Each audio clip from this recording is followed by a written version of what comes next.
welcome back to Nails Before Films.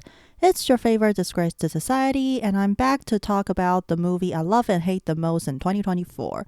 I'll do 5 each. This is the second part of my 2024 Naughty and Nice list. I reviewed my top 5 and worst 5 nails from 2024 last time. Link for that is in the description and top right corner now. Again, if you want to watch my full review or how I did these nails, the links are in the description.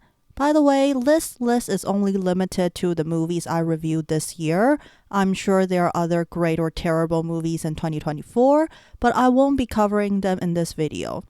Also, I won't be including any movies that didn't come out in 2024 or my anime/manga review. Anyway, let's start with the 5 worst movies of 2024, from boring to freaking infuriating. Number 5, Kingdom of the Planet of Apes.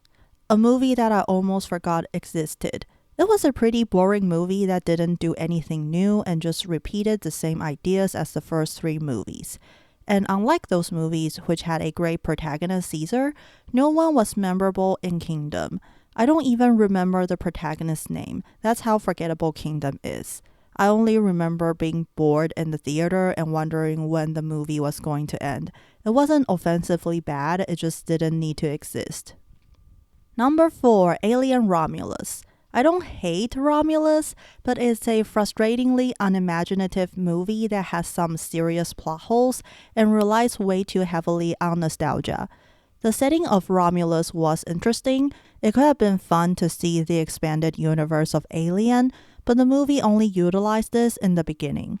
As the movie progressed, it was painfully obvious that it was just copying the first Alien and not in a brilliant way. I think Prometheus and Alien Covenant are worse, but I honestly don't understand why I wouldn't just watch the first Alien instead of Romulus. Alien was much more well thought out and creative.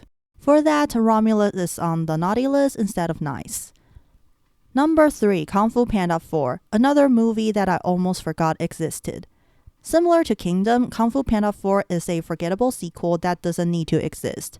Po basically learns the same lesson as last time, and none of the new characters are interesting or likable. The reason why it ranks so low is that I couldn't accept what they did to the previous villains, especially Tai Lung, my childhood crush. They ruined these perfectly fine villains with a completely BS scene in the end, which also tanked the entire movie for me. Kung Fu Panda 4 feels like an attempt to recreate what people liked about the first 3 movies, but completely misses the point.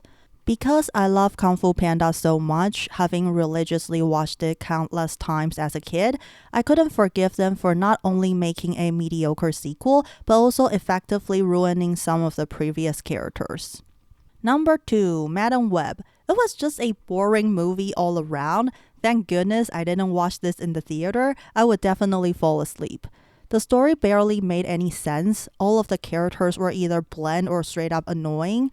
The CGI was bad, there was little to no action, the dialogue was cringe, and ADR was so heavily used to the point that it sounded like an English dub. It was not only a terrible comic adaptation, but just a horrible film all around. It's so bad that even the actors themselves make fun of the movie. There's really no reason to watch it unless you're having trouble sleeping. Number 1 on the naughty list is Joker 2, or whatever the French name is. Similar to Madame Web, it was a boring movie. I almost fell asleep during the musical numbers. That was how bad it was.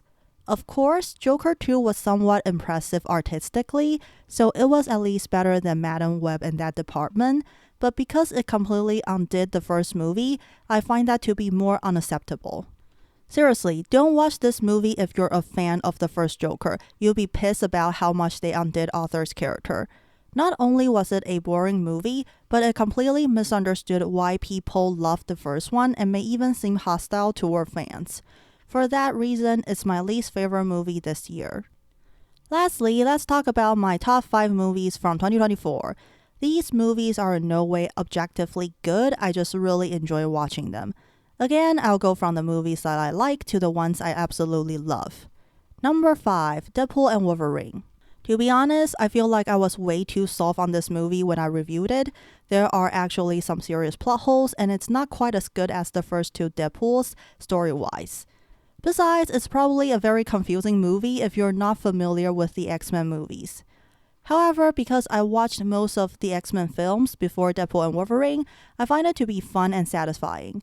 It's a decent end to Fox's X-Men, and I'm happy it's not the start of MCU's X-Men. Number 4, the live-action Golden Kamuy. As a die-hard Golden Kamuy fan, I love how manga accurate the live-action movie is. You could tell the people who worked on the film also love Golden Kamuy themselves and did their best to translate the story into live action. Almost everything is done well in the movie, the acting is great, and the aesthetic is amazing. They actually shot in Hokkaido and handmade most of the Ainu costumes and tools.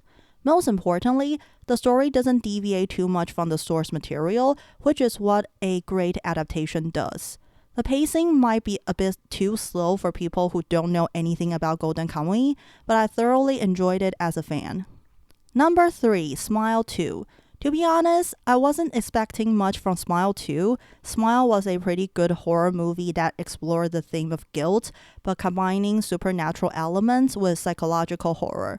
I was worried that Smile 2 would repeat the first movie, just with a different protagonist. However, Smile 2 actually went above and beyond. It kept the same theme as the first movie, but made it more thrilling with the complicated life of Sky Riley, a pop star. Smile 2 messes with your head even more than the first, and the jump scares are more effective too. I couldn't stop thinking about the film for days, and it's definitely worth rewatching. Number 2, Boy Kills World. I know most people probably don't even know this film exists, but I promise it's definitely worth your time. Boy Kills World is funny and action-packed.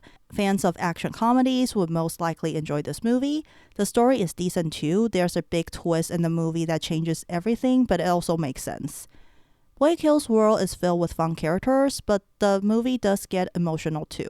It also has a unique aesthetic that combines elements from anime and video games, so I definitely recommend shonen fans and fighting game fans to check this movie out.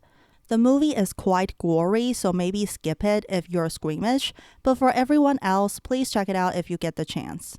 Now, my number 1 movie of 2024 is Transformers 1. As a Transformers fan, it's impossible for me to not love Transformers 1. It's definitely not perfect. I mentioned plenty of flaws in my full review, but it's the best piece of media that came out of the Transformer IP in years. I had no hope for this film due to the childish trailers, but I was blown away by how serious and emotional it actually was. I watched this movie in the theater twice, and I cried both times. Transformers 1 is a great origin for both Optimus and Megatron. You can enjoy it even if you're not a Transformers fan. And unless you're someone who can't accept anything other than G1, you'll appreciate it even more as a TF fan. Those are the movies I love and hate in 2024. What do you guys think? Are there any movies you loved or hated in 2024? Let me know in the comments. You can even recommend movies to me. Who knows, I might review them if I get the chance. As I mentioned before, the links for the full reviews are in the description. Feel free to check them out. Again, thanks to all of you who supported me by watching my videos, and even more love to those who subscribed, liked, and left me nice comments. Keep nailing it and see you next year, people.